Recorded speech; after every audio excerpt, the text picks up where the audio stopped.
Good morning అండి అందరికి. So ఈ వీడియోలో జనరల్ ఏంటంటే ప్రతి హ్యూమన్ బీయింగ్ ఎడ్యుకేషన్ అయిపోయిన తర్వాత ఏదో ఒకటి సాధించాలనే దాంతోనే జర్నీ అనేది మనం స్టార్ట్ చేస్తాం. సో స్టూడెంట్ లైఫ్ తర్వాత జాబ్స్ కానీ మనకు ఉండేది రెండు టైప్స్ ఆఫ్ ఇన్కమ్స్ అన్నమాట. ఒకటి జాబ్ కానీ లేదా బిజినెస్ కానీ. సో మోస్ట్ ప్రాబబ్లీ అందరూ జాబ్స్ లోనే సెట్ అవుతారు. మన జాబ్ జాయిన్ అయ్యేటప్పుడు ఏం ఆలోచిస్తామంటే సంథింగ్ ప్రతి హ్యూమన్ బీయింగ్ లో ఉంటుందండి. ఇది మీరు ఒప్పుకున్నా ఒప్పుకోకపోయినా ప్రతి ఒక్కరు 2021 నుంచి మనం స్టార్ట్ చేసేది ఏంటంటే డెవలప్ అవ్వాలి, సంథింగ్ ఒక ఇల్లు ఒక కారు కొత్త పెద్దదిగా సంపాదించాలి అని లైఫ్ స్టార్ట్ చేస్తాం ప్రతి ఒక్కరు. కానీ end of the day after 60 years ఏం అర్థం అవుతుందంటే రెగ్యులర్ వర్క్ అంటే స్టార్టింగ్ ఏదైతే 1 డే చేస్తారో దాన్నే 60 years వరకు రిపీట్ చేస్తారు.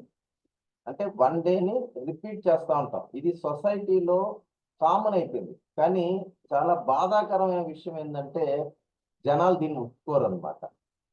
జనాలు దీన్ని ఒప్పుకోరు. అంతేందుకు మీరే ఆలోచించండి. సో మీరు ఈ పాస్ట్ 1 week లో కొత్త వర్క్ ఏం చేశారు? ఆల్రెడీ చేసిన వర్క్నే 7 రోజులు రిపీట్ చేశారు. మనకి టైం ఏమో గడిచిపోతా ఉంటుంది.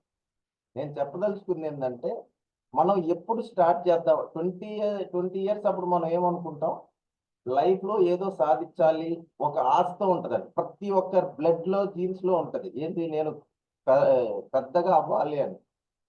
ఎండ్ ఆఫ్ 60 years అయిపోయిన తర్వాత ఫైనల్గా చూస్తే ఏముండదు. దేనివల్ల రీజన్ ఏంటంటే ప్రతిరోజు మనం ఒకే వర్క్ని రోజు రిపీట్ చేస్తా ఉన్నాం. అదే ప్రాబ్లం అన్నమాట. ఇది మనకి తెలియదు. కానీ ఒకటేంటంటే తిండికి కానీ ఫుడ్, బెడ్, హౌస్, ఈ తిండి వీటికి ప్రాబ్లం లేదండి. ఇలాంటి ప్రాబ్లం లేవు అనుకునే వాళ్ళు నార్మల్ మీ లైఫ్ మీరు చేసుకోవచ్చు. ఎవరికైతే సాధించాలి, నాకు ఈ లైఫ్ సెట్ కావట్లేదు, ఏదో ఒక అసంతృప్తిగా ఉన్నారనుకోండి, అలాంటి వాళ్ళకి నాలాంటి వాళ్ళు ఒక హెల్ప్ అవసరం అన్నమాట. బాగా గుర్తుపెట్టుకోండి, మీకు సాధించాలి, మీకు ఇప్పుడు ప్రజెంట్ సిచ్యువేషన్లో నుంచి అంటే ఇక్కడికి వచ్చిన ఇప్పుడు ఈరోజు మీకున్న సిచ్యువేషన్ బెటరే అండి, నేను కాదనట్లేదు. ఈ రోజు ఉన్న సిచ్యువేషన్కి మీరు బెటర్. ప్రాబ్లం ఏంటంటే ఇది బెటర్గా ఉందని చెప్పి అక్కడే ఆగిపోతున్నారు చాలా మంది. ఇక్కడ నుంచి 2025కి ఎక్కడికి వెళ్ళాలి, 2030కి ఎక్కడికి వెళ్ళాలి, 2035కి ఎక్కడికి వెళ్ళాలి, ఇక్కడ నుంచి ఎక్కడికి వెళ్ళాలి అన్నది కానీ తెలిస్తే నాలాంటి వాళ్ళు ఒక హెల్ప్ మీకు అవసరం అనమాట. సో ఫస్ట్ థింగ్, నిన్నటి విషయాలు నాకు అవసరం లేదండి. నిన్నటి విషయాలు అవసరం. ఈ రోజు నుంచి 2024కి ఎక్కడ, 2025కి ఎక్కడ, 2030కి ఎక్కడ ఉండాలి, అలా మీరు విజన్ పెట్టుకొని మీలో ప్రస్తుతం కొన్న అసంతృప్తిగా ఉన్నప్పుడు ఎవ్రీడే డిఫరెంట్ లైఫ్ కావాలి, ఎంటర్టైన్మెంట్ కావాలి, ఎంతూజియాజం కావాలి, లైఫ్లో హుషారు ఉండాలి అనుకుంటే నాకు తెలిసిన ఏకైక ఆప్షన్ ట్రేడింగ్ తప్ప ఇంక వేరే ఆప్షన్ లేదండి.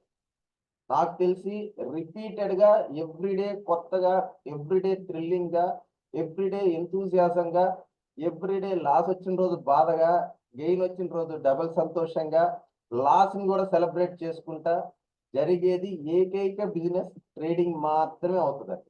అది ఒకటే అండి, మీరు బాగా గుర్తుపెట్టుకోండి. హ్యూమన్ లైఫ్ స్టార్ట్ చేసేటప్పుడు ఏదో సాధించాలనే ఉంటుందండి. కానీ మేజర్ ప్రాబ్లం ఎక్కడొస్తుంది అంటే ల్యాక్ ఆఫ్ డైరెక్షన్ అండి. ఏ డైరెక్షన్లో మన జీవితం వెళ్తుంది అని క్లారిటీ లేని దానివల్ల మనం జాబ్లో సెట్ అయిపోతాం. మీరు మిలియనర్ ఇప్పుడు ఇయర్కి 10 lakhs to 20 lakhs సంపాదించాలనుకుంటున్నారు. ఇయర్ 10 lakhs వచ్చింది, నెక్స్ట్ ఇయర్ ఏం కావాలి, 12 lakhs కావాలా, 20 కావాలా? కాంపౌండింగ్ ఇన్కమ్ అని ఉంటుందండి. సో పెరుగుతా పోవాలి. అట్లా పెరగాలి అన్నప్పుడు ఏంటంటే మీరు డెసిషన్ తీసుకోవాలి. డైరెక్షన్ నేను ఇస్తాను, డెసిషన్ మీరు తీసుకుంటే రెండింటిని మిక్స్ చేసామంటే బాగా ఫాస్ట్కి వెళ్ళచ్చు. సో మీ లైఫ్లో 2025 కానీ 2030 కానీ డైరెక్షన్ చేంజ్ అయ్యి వేరే లెవెల్కి వెళ్ళాలి అనుకుంటే నాకు పింక్ చేయండి, డీటెయిల్స్ అనేది డిస్కస్ చేద్దాం. థ్యాంక్ యూ అండి. బాగా గుర్తుపెట్టుకోండి, లైఫ్ లో డైరెక్షన్ అనేది చాలా ఇంపార్టెంట్. మీకు డైరెక్షన్ కావాలి అంటే నేను ఇస్తాను. దీనికి థింగ్ ఏంటంటే మీరు రెడీ అయితేనే వర్క్ అవుతుంది అండి. నా సైడ్ నుంచి ఏం చేసినా వర్కౌట్ కాదు. మీరు ఓకే అనుకొని మీ డైరెక్షన్ మీ లైఫ్ చేంజ్ చేసుకోవాలి అని డిసైడ్ అయితే మాత్రమే నాలాంటి వాళ్ళతో కాంటాక్ట్ అవ్వండి. థ్యాంక్ యూ అండి.